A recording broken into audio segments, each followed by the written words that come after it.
Hoje recebo no Age Free World uma jovem multiartista que vem conquistando seu espaço com sensibilidade e autenticidade.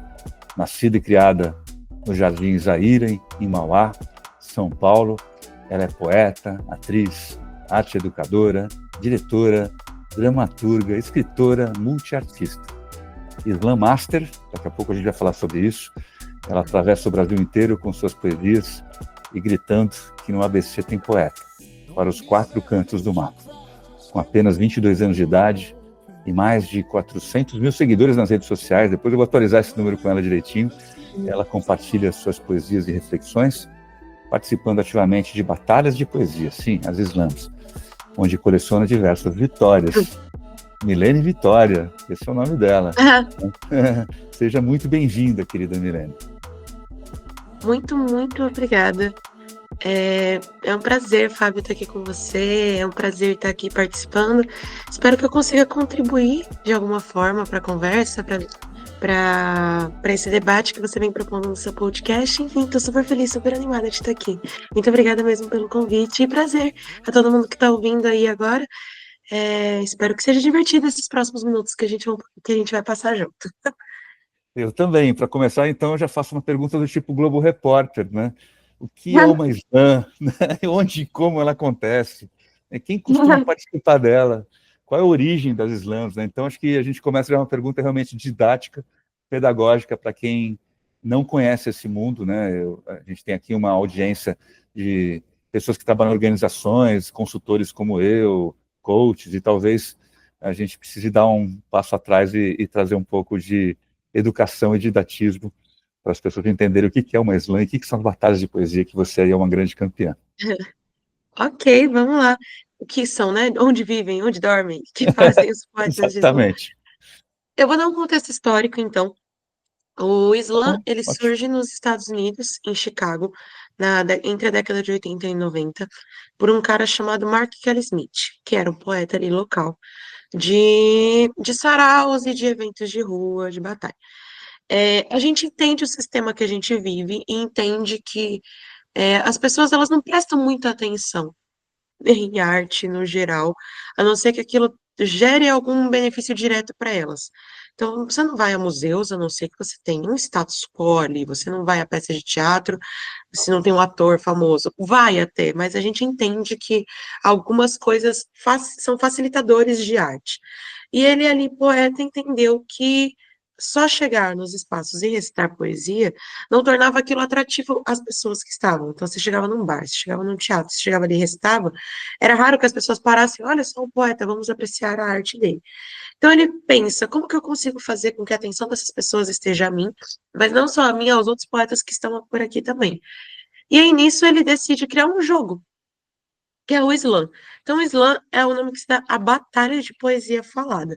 Como as batalhas de rima, que a gente tem um MC que batalha contra o outro, nas batalhas de poesia, um poeta de cada vez tem até 3 minutos para declamar um texto. 3 minutos para passar uma ideia, Uhum. passar uma visão e tudo mais.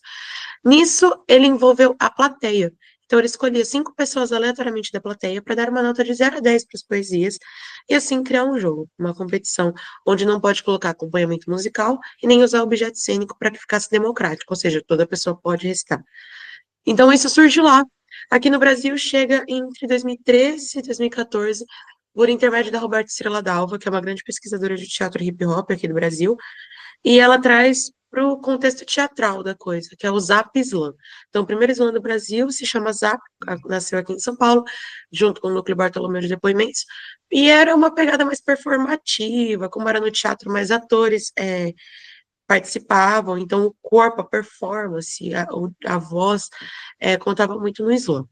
E Uhum. aí um cara chamado Emerson Alcalde participou de um desses slams, olhou e falou, nossa, eu consigo levar esse formato para as ruas, consigo levar esse formato para as praças, para a Zona Leste, que é de onde ele é. E aí ele cria o Slam da Guilhermina, que nasce ali na Praça do Guilhermina Esperança, na frente da estação de trem. E aí é onde o Slam começa a ganhar um pouco do formato que tem hoje, que é essa pegada mais combativa, trazer críticas sociais. Então, o Slam, que é a batalha, as pessoas podem recitar a poesia que quiserem, sobre o tema que quiserem. Mas a partir do momento que começou a acessar os trabalhadores, as pessoas que estavam saindo dali da estação, os estudantes que passavam por ali, começa a se ter a poesia que a gente chama de poesia marginal, que é a poesia marginal que surge das margens da sociedade, das periferias, de corpos que são atravessados de alguma forma pelo preconceito, pelo separatismo. Então, a gente acaba ocupando esse espaço de fala, de voz e de escuta, e aí é onde o Islã começa a ganhar um pouco do formato que fica mais conhecido hoje em dia, né, que são poesias de protesto, de combate, mas não é só sobre isso que o Islã é feito. Todo tipo de poesia é bem-vindo, mas é uma competição também. E aí, em 2017, temos o Islã Resistência, que viraliza o Islã nas redes sociais, né? Com as videopoesias e com a gravação e o Grito Filmes também no Rio de Janeiro começa a viralizar muito na época, e é onde o Islã começa a ter um formato nacional. Então, é um campeonato de poesia que começa em regiões, então regiões fazem seus campeonatos, os ganhadores dessas regiões competem no campeonato estadual, os campeões do estadual competem no campeonato nacional, e depois dos nacionais a gente tem os mundiais competindo entre si. Então, é um grande circuito de batalha de poesia, de tema livre, de até 3 minutos, onde os poetas vão ali, tem 3 minutos para ser ouvidos e performarem e trazerem suas ideias sobre o mundo, enfim. Acho que é isso, consegui explicar bem? Eu dei uma aula, né? Não consigo explicar, te agradeço. Eu sei que a gente não combinou isso, e não sei se você está preparada para isso, mas você tem uma dessas poesias em mãos para eventualmente a gente poder discutir, não? Posso recitar, com certeza. É? Vamos lá, então. Vamos lá. Essa é uma das minhas poesias, uma das primeiras poesias que eu comecei a competir, mas já fazendo aquele merchan rápido, se você estiver ouvindo aqui agora, nas minhas redes sociais eu tenho várias poesias postadas e acho que vale acompanhar também. Vamos lá. Poeta nasceu para falar de amor, do mesmo amor que se alimentou do meu nome. Mas se amor é alimento para poesia, às vezes eu prefiro morrer de fome.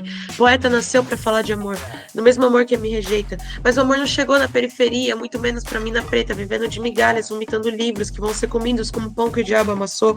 De palavra bonita ninguém vive, falta dinheiro no bolso do poeta amador. Tem olhos que passam pela minha arte, mas não passam por mim e eu bebo. Cada dose desses olhares como quem bebe uma dose de gin, que o álcool queime minha garganta, a ponto que eu cuspa fogo no que eu escrevi. Na minha carteira de motorista, certidão de nascimento, CPF, RG, poetas morrem de fome. Porque se eu te perguntar meu nome, você vai conseguir dizer? Vai, olha pra mim e fala meu nome, finge. Finge que eu sou humana, pelo menos por hoje. Finge que eu também tenho uma casa pra voltar, uma dívida pra quitar. Finge que eu não sobrevivo do prazer de recitar. Finge que você valoriza meu verso, que você quer ver meu progresso pra que eu chegue no lugar que você mesmo projetou. Poetas não morrem de fome, se trocam a poesia por um diploma de doutor, só que eu quero ser doutora e poeta. Mas eu também quero que enxerguem um artista como uma pessoa completa e não só como aquele que só serve para te entreter. Diz para mim, artista, você trabalha com o quê? Diz pra mim, você trabalha com o quê? A resposta até surge, mas o sentimento me engasga, a poesia me rasga. Deixa meu corpo dizer por mim onde só a minha voz não basta, onde me falta palavra, onde a lógica se quebra, onde o sentimento falha, minha raiva dilacera. Respondo com o teu trabalho. Recito na contramão desse sistema falho. Eu faço parte da base que movimenta a nação, para que eu possa usar a palavra como arma contra a repressão e para que possamos recitar nosso sentimento para além da dor, para que eu seja paga com a mesma valia que paga um procurador, para que sejamos recebidos pela porta da frente e nenhum artista mais morra nas garras desse sistema negligente que mata, afoga, sufoca. Eu trabalho para que parem de enxergar a minha arte como hobby e que finalmente percebam que o que geral chama de vagabundagem, eu chamo de corre. Eu tô sobrevivendo dessa arte, mas vai chegar a hora de viver, porque eu quero que todo artista seja valorizado em vida e não só depois que morrer. Olha para mim e fala meu nome, eu finalmente respondo. Eu trabalho no sentido contrário dessa dor que nos consome. Você trabalha para quê? Responde, você trabalha para quê? Porque eu trabalho para artista nunca mais morrer de fome. Nossa, maravilhoso. Pena que a gente não tem uma plateia aqui para te aplaudir de pé. Maravilhoso. Agora eu sei o que é uma slam. Eu sabia em teoria, agora eu sei na prática. Te agradeço. E você começou muito cedo com a poesia, com a arte, na verdade, né? Com uns 4 anos de idade, como está a nossa biografia. Até rimou aqui, ó. Acabei de fazer uma rima involuntária aqui, né? O que essa vivência tão precoce, como essa vivência tão precoce te influenciou no que você faz hoje? Como é que essa sua história com a arte. E como que você teve acesso à arte? Queria ter essa curiosidade também, tão cedo. Eu acho muito importante trazer à luz aqui, né, de que eu tive uma sorte, acho que eu vou chamar de sorte, assim, porque é muito raro no Brasil você ter artistas incentivados da família. Tipo, ah, eu quero ser artista, não, vai fazer medicina. Ah, eu quero ser cantor, não, vai fazer uma engenharia. Acho que esse é o discurso mais comum, mas aqui em casa não foi uma questão. A minha família sempre esteve muito envolvida com arte, de forma indireta. Minha mãe era musicista, minhas tias sempre desenharam, minha avó sempre gostou muito de teatro. Nunca aprofundaram, mas sempre esteve envolvida ali. E quando eu era criança, eu fui uma criança muito da amostrada. Gosta de cantar, de dançar, de fazer as coisas e tudo mais. E aqui no Zaire, a gente tinha um grupo teatral que se chamava Raio-X Cultural, do qual as minhas tias faziam parte. Então, quando elas iam aos ensaios, e eu muito pequena, elas tinham ali entre seus 17, 18 anos e eu, meus 4, eu aprendi também a ler e escrever muito cedo, eu acho que isso é um ponto importante, eu aprendi a ler e escrever com 3 anos de idade. Tem registro disso que não me deixa mentir. Então, eu sempre fui uma criança muito comunicativa, eu me expressava muito através da fala. E aí, minhas tias iam para os ensaios das peças que iam ter, elas estavam ensaiando Sonho de uma Noite de Verão, do Shakespeare, aqui no Zaira e tudo mais, era um projeto social, sem fins lucrativos, onde reunia os adolescentes aqui do Zaira para fazer teatro, resumo isso. E aí, nessa mão, elas me levavam para os ensaios, aí eu ia um ensaio, 2 ensaios, 3 ensaios, e aí, quando o diretor da peça foi ver, né, o professor, eu já sabia as falas da peça, eu acabei decorando de ver. E aí ele falou, nossa, essa criança tem que entrar em cena, isso é muito fofo e tudo mais. Foi o professor Elias, grande professor Elias. E aí, nossa, ela tem que entrar em cena. E aí me colocaram em cena para fazer uma das fadinhas ali da história do Sonho de uma Noite de Verão. E aí foi onde eu comecei a entender o teatro. Eu não tenho memória disso, sendo honesta, eu não tenho memória quando eu comecei a fazer arte, porque foi muito cedo. Mas depois do Raio-X, que eu fiquei ali por 3 anos, criou-se um projeto social aqui em Mauá, que é as oficinas culturais, que é onde a cidade oferecia cursos gratuitos de teatro, dança, canto, música, para munícipes, e aí minha família me inscreveu. Uhum. Então, cursos de tudo, de teatro, de dança, de cursos, porque era gratuito, né? E aí era o contraturno da escola, então eu saía da escola e ia para lá. Então, isso desde pequena foi muito natural para mim. Eu acho que hoje em dia, então, eu acho que eu entendi muito cedo que a arte podia ser um trabalho e podia ser o que eu iria fazer da vida, sabe?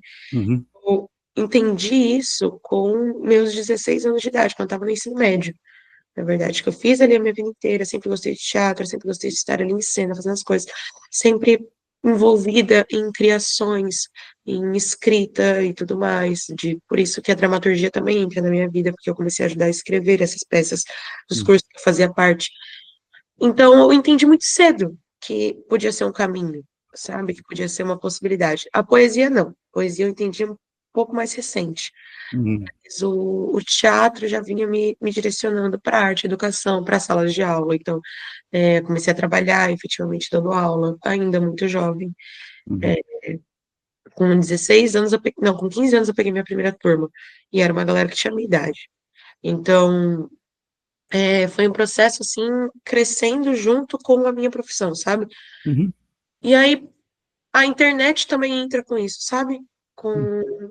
Com o entender o trabalho, entender como que podia é, ser artista em outras plataformas, onde eu crio um perfil no TikTok e começo a mostrar as poesias e criar as coisas, as pessoas começam a acompanhar essas poesias pelo meu TikTok, pelo meu Instagram. Isso vai crescendo até que outros poetas, outros artistas que estavam nas competições, né, nas batalhas, olham para mim e falam: você tem que vir recitar com a gente. Você é atriz e poeta e não tá onde a gente junta teatro e poesia? Como assim? Então, É. vem recitar e tudo mais. E aí foi onde eu me encontrei, assim, dentro do cenário da poesia falada em 2022. É Uhum. muito recente, mas vem sido uma trajetória muito legal. Então, eu acho que o que interfere hoje em dia é numa uma confiança de que dá para fazer, sabe? Uhum. Eu tenho ser uma artista plural me dá possibilidades. Então, eu sei que se aqui não tá dando certo, eu consigo ir para cá. Eu sei que se aqui não tá dando certo, eu consigo ir para cá. Eu consigo fazer isso, eu consigo trabalhar com aquilo, eu consigo produzir isto. Dentro dessa lógica capitalista, infelizmente, mas é isso, né? Viver de arte no Brasil é uma grande inconstante. Então, acho que ter começado muito cedo me deu um leque de possibilidades para que eu consiga hoje estar em vários lugares diferentes, produzir Uhum. coisas diferentes. E fluindo conforme eventualmente as oportunidades aparecem, é isso que eu entendi, né? Exato, Porque você exato. comentou que o início da sua formação, vou colocar assim, foi uma questão de sorte por causa das suas tias, né?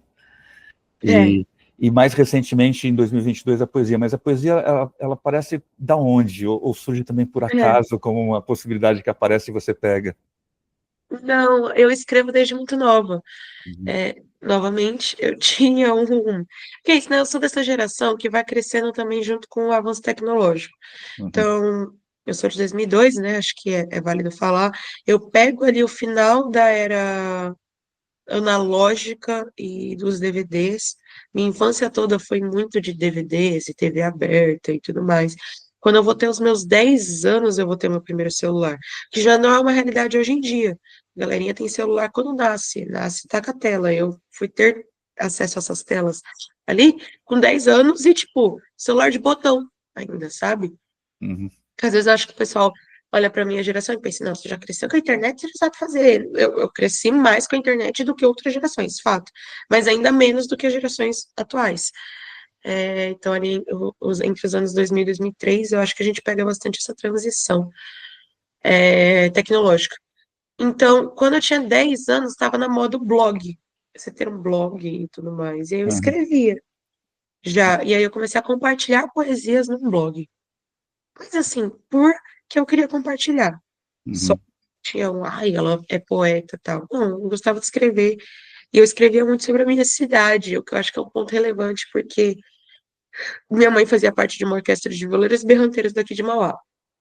E tinha uma poeta no lugar que escrevia muitas poesias sobre a cidade, como eu ia muito com a minha mãe para esses eventos, ela me influenciava muito, a dona Mariana.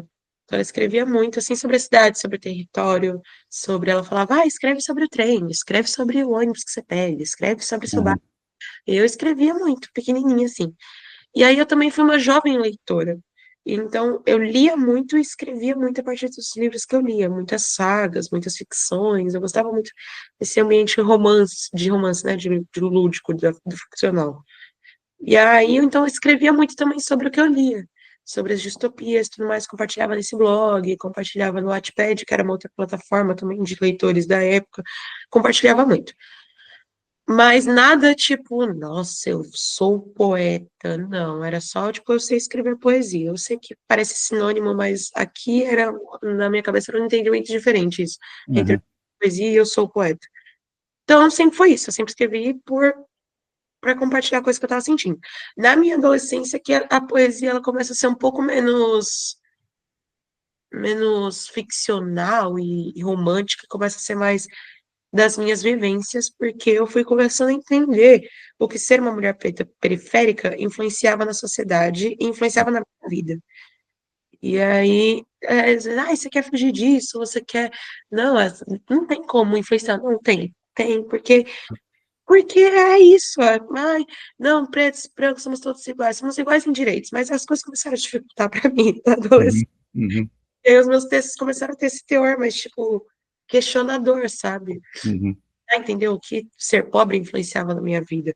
Quando você está no curso técnico e convive com uma galera que chega de motorista particular, no mesmo curso que você demorou 3 horas de trajeto público para fazer, sabe? uhum, Mas começaram a me bater, eu comecei a escrever muito sobre isso também.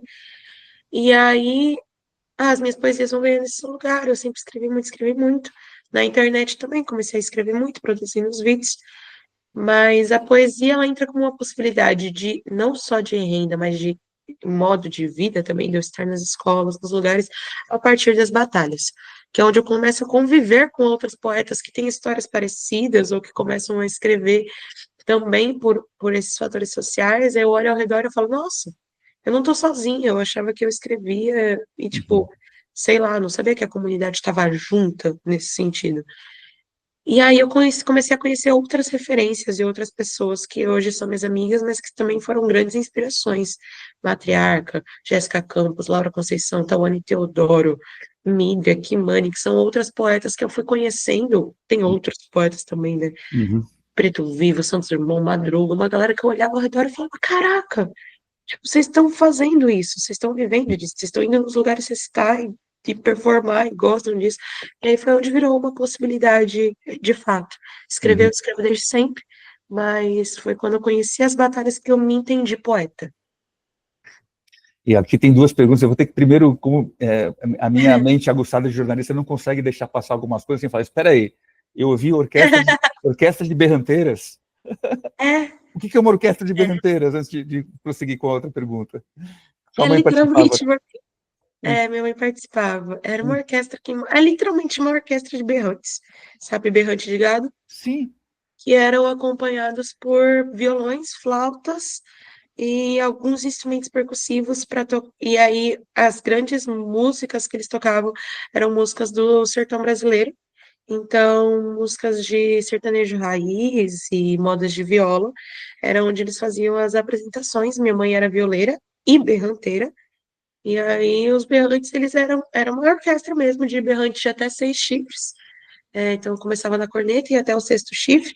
E aí, eu acho que vale a curiosidade, para quem toca berrante, o sexto chifre é tipo, existe uma hierarquia de chifres no berrante. Então, você começa no primeiro, aí vai para o segundo, terceiro, quarto. Então, os berranteiros que tocavam os berrantes de 6 chifres eram os senhores, e era uma orquestra formada por pessoas da terceira idade. Acho que também um ponto importante. Eu era a pessoa mais nova, mas porque eu era filha da minha mãe. É, mas a grande premissa eram pessoas de acima de 35 anos que podiam participar, Uhum. e para levar essa cultura da moda de viola, de sertanejo pela cidade, então eles eram muito fortes aqui em Mauá. E aí era isso, então era uma orquestra de acho que 30 berranteiros e muitos violeiros também, e os flautistas. E aí se tocavam modas de viola, músicas Sensacional. e tudo mais, abriam os eventos daqui da cidade. Eu digo faziam porque eu acho que já foi mais forte a orquestra, né, há alguns anos atrás. Hoje em dia, com o falecimento do maestro que tinha na época, é, a orquestra perde um pouquinho de força, né, de identidade também, mas foi um grupo muito, muito grande aqui de Mauá para levar a cultura do sertão brasileiro. Nossa, eu sabia que eu tinha que fazer essa pergunta, porque olha só o que eu descobri aqui e o que os nossos ouvintes também estão descobrindo. Sensacional. Mas outra pergunta que eu tinha, que você trouxe é, sutilmente ainda o tema, né, é que você, como uma mulher preta, jovem, periférica, que desafios você enfrenta na sua carreira, na sua vida, que são diferentes de outras pessoas que não têm as condições que você tem? É muito louco, porque eu ainda falo de um lugar que eu tenho acesso, mas eu tive acesso à educação, Exato. a escolas, aos cursos de teatro e artes, que não é uma realidade geral. Eu sei que tem a ver com eu ter nascido em Mauá. E aí Uhum, eu acho que esse é o grande ponto. uhum, Quando você nasce do jeito que você nasce, você não escolhe algumas coisas na sua vida. Ponto. Eu ter nascido em Mauá implica uma coisa na minha vida. Eu ter nascido no Zaira, que é uma região de periferia daqui da cidade, implica outra. Principalmente de distância e afastamento de algumas coisas, sabe? Agora, as minhas implicações sociais e raciais são coisas que eu escolhi menos e que outras pessoas pretas também, tipo, não tem escolha de nascer como nasce. Não que isso seja um fator de demérito para mim, não, eu amo ter nascido do jeito que eu nasci, ser uma mulher preta e tudo mais. Hoje em dia eu tô numa construção de autoestima que me permite isso. Mas quando você é menor, você olha ao redor e você às vezes quer ter o seu cabelo alisado, porque você vai sofrer menos preconceito, ou porque vai ser mais fácil de pentear, ou você quer que a sua pele seja mais clara, porque você entende que isso não vai ser piada numa sala de aula, ou nos ambientes. Eu, por exemplo, sendo atriz, por ter começado muito nova, eu me destacava muito, porque eu já tinha uma facilidade. Sei lá, se a gente for contar que meu primeiro texto eu decorei com 4 anos, com 15 eu já tinha uma facilidade de decorar textos. Mas isso não era o suficiente para eu interpretar uma mocinha, por exemplo. uhum. Era sempre a vilã, era sempre a pessoa que ali causava o conflito na história. Até que isso nos primeiros tipos de teatro que eu fiz, né? Não no raio-x, isso não era um caso, mas nesses teatros de oficina, de grupo, sabe? Uhum. isso só foi mudar quando eu comecei a, dentro do teatro, fazer um teatro mais combativo também. Com 14 anos, eu conheço um estilo de teatro que é o teatro épico, a partir de dois professores muito importantes na minha carreira, que é o Marcos Nascimento e o Felipe Galisteu, que são professores que introduzem o teatro épico performativo na minha vida, que é esse teatro que você pode falar de histórias, de narrativas, né, sem necessariamente interpretar personagens, que foi onde tirou de mim uma barreira de tipo, eu sou uma atriz que só pode fazer esse tipo de papel, mesmo jovem. Então, acho que as implicações, elas surgem a partir do momento que a gente vive numa sociedade racista e machista, tá ligado? Tipo, Uhum. eu abro minha boca hoje em dia pra falar na internet. Aí, os comentários são voltados para esse lugar, os comentários de quem critica. É sempre esse tom de pele reclamando dessas coisas. Sempre uma mulher falando, não tem uma louça para lavar, não tem uma coisa para fazer, sabe? Então, acho que esses fatores sociais, né, eles não me interrompem mais hoje em dia, porque eu sou boca aberta. Eu sei o que eu quero falar, eu sei para Uhum. quem eu quero falar, eu sei qual é o público que eu quero atingir. Eu sei que eu vou chegar hoje em dia trabalhando nas escolas. Para mim, me interessa mais olhar para outras crianças e falar, não reproduzam preconceito, do que ficar dando atenção aos preconceitos que me atingem, sabe? Tanto virtualmente quanto pessoalmente. Então, Interessante. atingem a gente, isso enquanto uma mina tem um lugar, mas eu vejo os meus manos, é, meus amigos pretos, que eles têm mais problema de enquadro do que eu, por exemplo.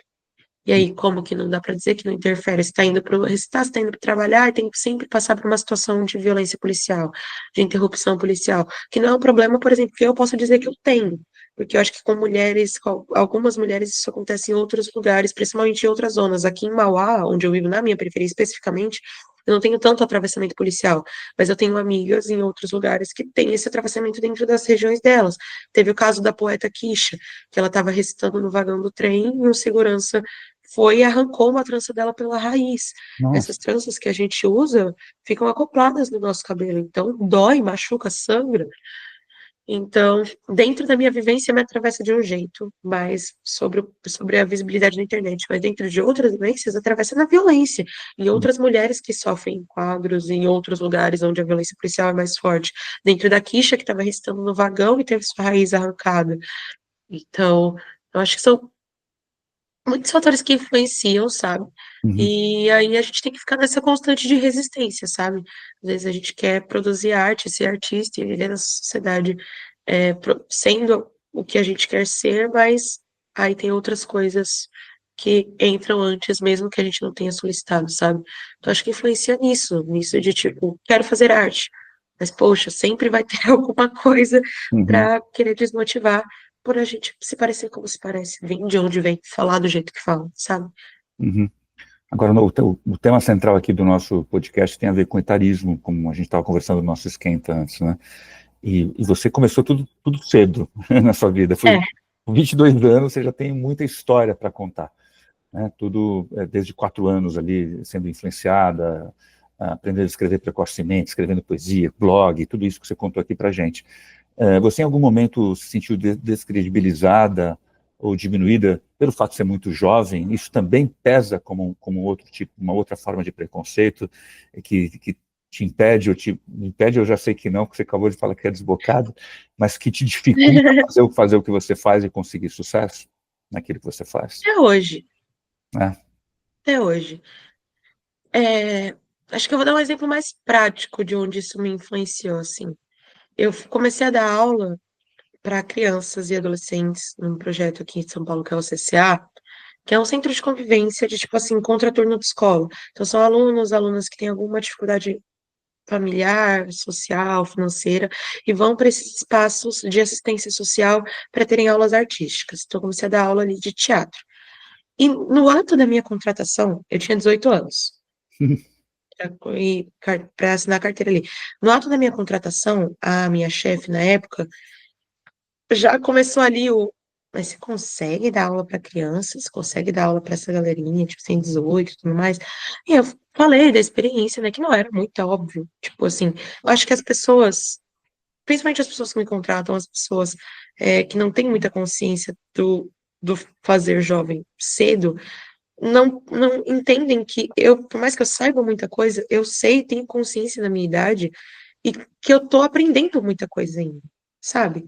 Eu uhum, sei que eu tendo 22 anos, com 28 eu vou ter outra cabeça. Só que qual que é a grande questão? Eu tenho 22 anos, eu não posso pular esse processo, sabe? Demorei muito para entender isso, muito. Porque quando você começa a trabalhar muito cedo e ser artista muito cedo e viver disso muito cedo, te pedem uma postura que às vezes você não tem. E eu só consigo ter essa consciência agora quando eu tô crescendo. Mas se pede para uma pessoa de 15, 16 anos uma postura de alguém de 20, 25, que eu não tenho. Eu era uma adolescente, sabe, quando eu comecei a trabalhar. uhum, Então, eu demorei muito para ter esse cuidado comigo mesma, esse carinho de olhar e falar, você está em processo de aprendizado.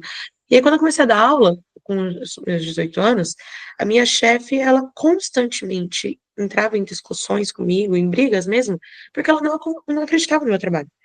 Então, eu uhum, colocava as crianças para fazer alguma coisa, colocava as crianças para passar o exercício que eu estudei para ter, que eu tive antes. E ela sempre vinha a reuniões, tipo, por que que você está colocando as crianças para fazer isso? Por que que você está colocando as crianças para fazer aquilo? E eu ter que provar por A mais B que eu estava usando de uma metodologia de ensino que eu também tive, uhum, sabe? E aí, então, eu comecei a entender que eu tinha que me provar muito. Não adiantava eu chegar e falar, eu faço teatro desde que eu literalmente nasci. Eu sei, tipo, eu posso não saber exatamente o que eu tô fazendo por, sei lá, não ter uma licenciatura, mas eu sei que esse exercício vai ajudar nisso, ou que aquele exercício vai ajudar naquilo. Então, eu comecei a entender que eu tinha que me provar. E é disso que eu tô falando, dessa postura. É comum que as pessoas olhem para mim hoje em dia e falam, nossa, você não parece ter 22 anos porque você não conversa, não dialoga como alguém que tem 22 anos. Só que eu escuto isso desde os meus 15, entende? E eu, uhum, entende? é, Tipo, você não parece ter 15 anos porque você fala bem. Você não parece ter 16 anos. Tipo assim, qual que é a visão que a gente tem dessa juventude, sabe? Eu com adolescentes, com estudantes, com uma galerinha de 16, 17 anos, assim, hiper eloquente, que fala, que escreve, que se posiciona, que tá ali e tudo mais, e criando. E aí eu olho, parece 16, eu agora olhando, eu falo, não, parece ter 16 anos, sim. Parece ter 17 anos, sim. Não, acho que se tem uma visão sobre as adolescências e as juventudes que isso é quase gente, sabe? É quase humano, é quase um fazedor de arte, é quase alguma coisa. E eu sofro isso até hoje, sabe? uhum, Porque isso de ficar me provando que provar que eu sei falar, ou que eu sei pensar, sabe? É lógico, eu tô aprendendo muita coisa, eu acho que eu me coloco nesse lugar também de aprender, de ouvir, eu tenho muito esse pensamento ancestral, sabe? Eu gosto muito de consumir da cultura indígena, das culturas anteriores a mim. E o Ayrton Krenak, ele fala muito que os mais velhos, eles têm muito a aprender com a gente, mas é função da juventude ensinar isso também, sabe? Trazer e manter as histórias vivas, porque algum dia eu vou ser a mais velha. E daqui a uhum, pouco as crianças que estão agora vão ser as mais velhas. Então, de ter esse cuidado com o passado para preservar o presente e garantir o futuro, sabe? uhum, Isso tem muito de um pensamento ancestral. Então, eu acredito muito nisso. uhum, Mas eu também gosto de acreditar que eu tenho algo a ensinar, tenho algo a falar também a partir das vivências que construo. Então, acho que é isso. Existe esse impedidor, às vezes, nos lugares que eu chego, quando estou. Ah, ela vai falar, essa é a palestrante? Ah, eu fui dar uma aula numa faculdade esses dias aí. Ah, você é aluna? Cadê a professora? Eu olhar, tipo, hello, eu sou a estou. professora. Eu acredito piamente, por isso que esse projeto existe, que a melhor forma de você dissolver o preconceito, não vou nem colocar combater, lutar, mas dissolver, né? É você escutar as histórias, genuinamente, com o coração aberto, a mente aberta, como eu estou fazendo aqui, são 30 minutos e eu estou escutando uma pessoa que é jovem, tem 22 anos, mas tem 18 anos de experiência em teatro, né? Assim, eu tenho um lugar que esta pessoa jovem já é muito experiente. Ela talvez ainda não tenha tanta experiência de vida quanto eu com 59, né? Mas em teatro ela tem 18 anos de experiência. Então, quando a gente escuta alguém de verdade, a gente se surpreende com coisas que não têm a ver com a idade, tem a ver com a história de vida. E são histórias de vida diferentes. Então, vão ser experiências distintas, né? Então, tem coisas que você ainda não viveu aos 22, mas que eu já vivi, ou uma outra pessoa mais velha, mas tem coisas que você já viveu aos 22 pela sua trajetória de vida, que você é muito mais experiente do que eu. Então, o bacana de uma conversa como essa é a gente poder experimentar esse outro espaço, né? Um espaço onde não tem uma separação de verdade de gerações, porque é o espaço presente. Uhum. Né? Nesse espaço presente, estou curioso aqui para saber a sua história, e você traz temas que eu sou um estagiário, né? E eu falo, nossa, aprendi um bocado aqui, mas eu estou só trazendo isso porque você escolheu, né, assim, se expressar, mas não só se expressar muito cedo, você escolheu também ensinar outras crianças. E você trouxe muito assim, eu não tinha licenciatura, você acabou de falar isso, mas eu tive vivências e pude acessar atividades que me ofereceram, que me transformaram. É isso que eu ofereço hoje para essas crianças, né? Aquilo que de verdade me transformou, eu posso entregar para o mundo. Não é só que eu li, estudei, que funciona, né? Foi algo que você vivenciou. Então, acho que a pergunta que eu tinha é óbvio que você já deve ter respondido ela, mas vai ser interessante, neste momento presente da sua vida, como é que você responde, que conselho você daria, ou costuma dar para jovens, também artistas, mais jovens do que você, talvez, que estão começando agora e também enfrentam barreiras semelhantes, desafios, preconceitos de toda a natureza. Como é que você estimula essa galera? Eu sei, eu vi alguns trechos de aulas que você deu, né? Você posta lá no Instagram, fui lá e falei, nossa, que legal, né? Você lá na frente das crianças, eles entendendo que é uma slam, participando, interagindo com você. Eu acho que era uma palestra, na verdade, né? Mas acho que eu tenho essa curiosidade, né? Como é que você incentiva e estimula pessoas que estão começando, mais jovens do que você, que também estão lá enfrentando desafios? Será que eu vou sobreviver disso? Será que isso vai ser só uma expressão? Será que eu vou conseguir usar essa expressão também para transformar o meu entorno, empoderar pessoas, tudo aquilo que você faz? Eu sempre falo, e acho que é o clichê que se falam também, mas é a verdade. Conhecimento é a única coisa que não dá para tirar da gente. A única, assim. Então, não só o conhecimento acadêmico, que é muito importante, inclusive, busco e estou, né, me mantendo em constantes formações, escolas de formação técnica e tudo mais. Eu estou sempre fazendo, sempre buscando, e acho que isso também é um grande potencializador das minhas possibilidades de trabalho, né, de estar em vários lugares. Mas eu falo para essas novas gerações, assim, primeiro, não não dá a vida como dada, assim, sabe? Tipo, é isso, o mundo tá uma merda, tá acabando e não vamos fazer nada, vamos. Porque eles são incentivados a muita coisa, muita coisa. Com a internet, principalmente, a distorção corporal, a casa de aposta, há muitas coisas que às vezes eles, eles não nem sabem as dimensões, mas a internet dá muitas coisas para eles, então eu incentivo a contramão disso que é, o mundo é assim, mas o que que você quer ser de verdade? O que que você quer fazer? Como que a gente consegue chegar até lá? Com quem você consegue estar perto que te incentiva? Então, hoje em dia, eu incentivo muito nas escolas quer ser artista? Você quer viver de arte? Então, você vai começar a fazer arte. Você vai começar a estar perto de quem está fazendo arte. Vai para um grupinho, você vai fazer uma aula de teatro, você vai escrever poesia, você vai compartilhar com seus amigos, você vai criar e se permitir criar fora das redes. Eu sou um artista digital, então você vai desenhar o digital, mas você também pode desenhar o papel, você pode criar assim, né, junto, porque é isso, as IAs nas escolas, eu sou poeta, ou por onde você escreveu sua poesia? Pelo chat GPT. É muito louco isso. Então eu Uhum. sempre tento incentivar o fazer, o artístico, principalmente para os artistas, fazer manual, fazer criativo, fazer pensante, né? Isso eu incentivo muito neles. Mas, no geral, o que eu incentivo dentro da educação é questionem, sabe? Questionem o que é oferecido a vocês como lógica.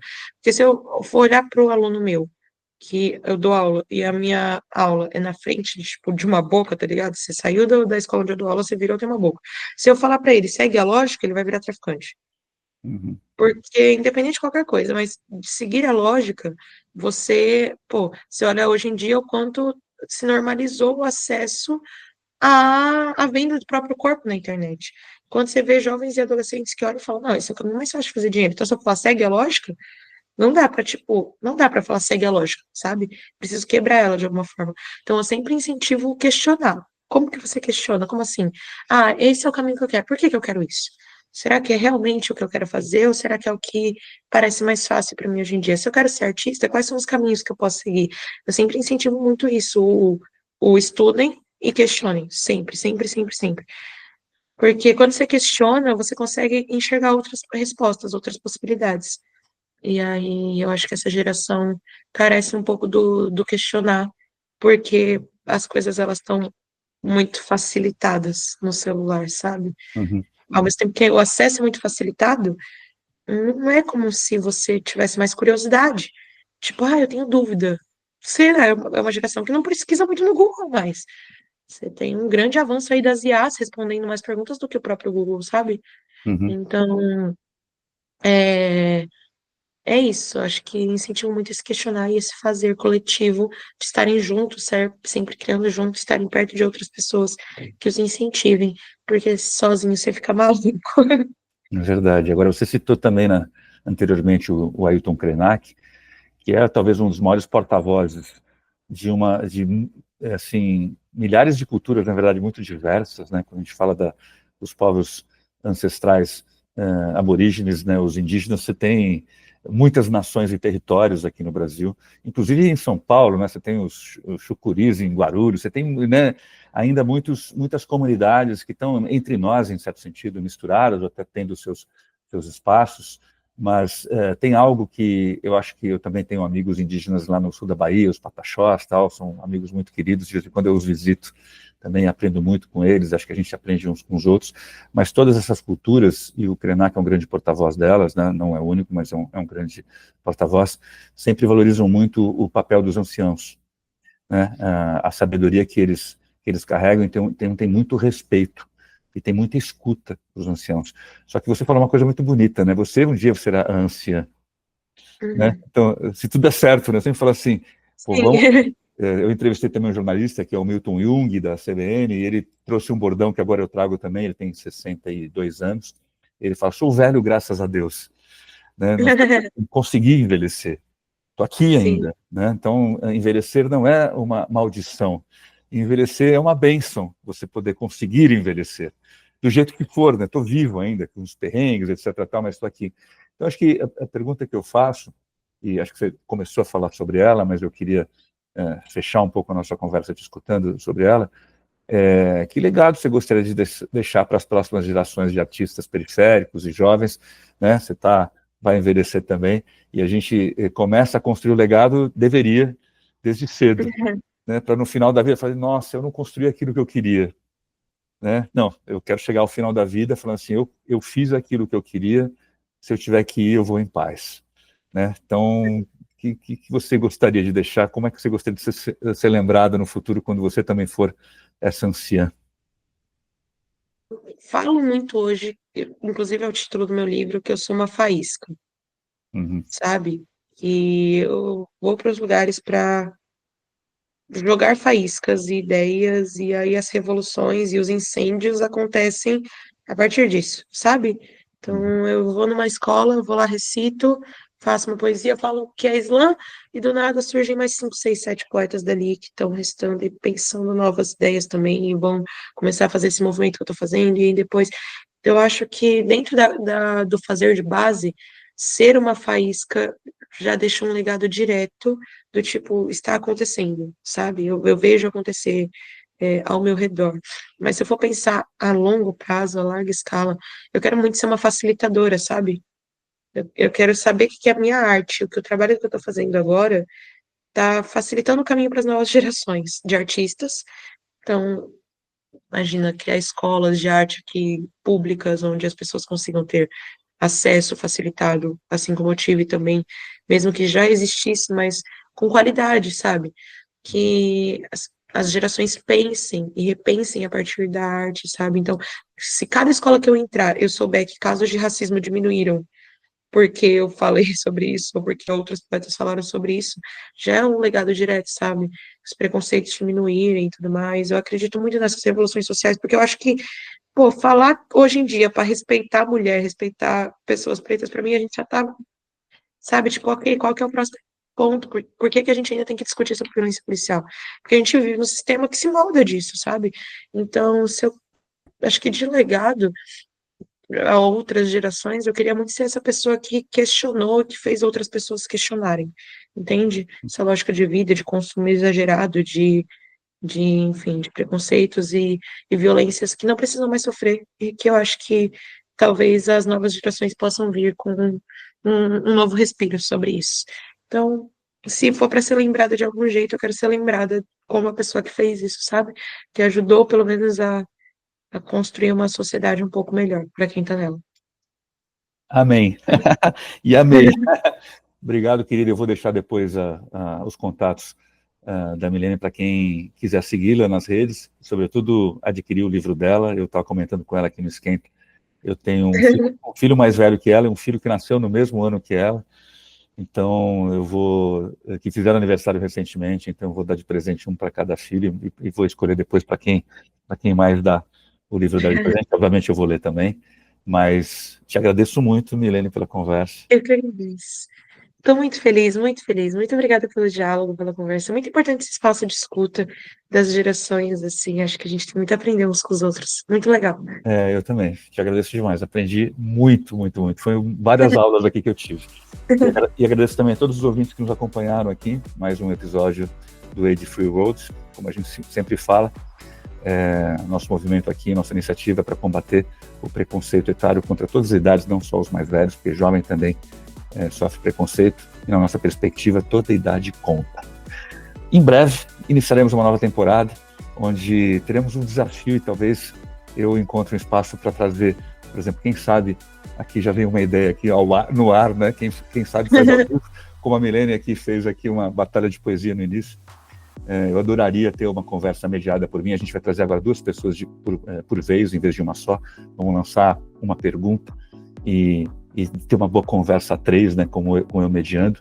Mas eu adoraria, por exemplo, trazer 2 entrevistadas aqui em breve, a Milene com 22 anos e a Clarice Nisquier com seus 60 e poucos anos, uma atriz maravilhosa, né, que também tive a oportunidade de entrevistar aqui. Se eu conseguir a agenda das 2, eu sei que a Milene já está fazendo um sinal de sim, eu venho.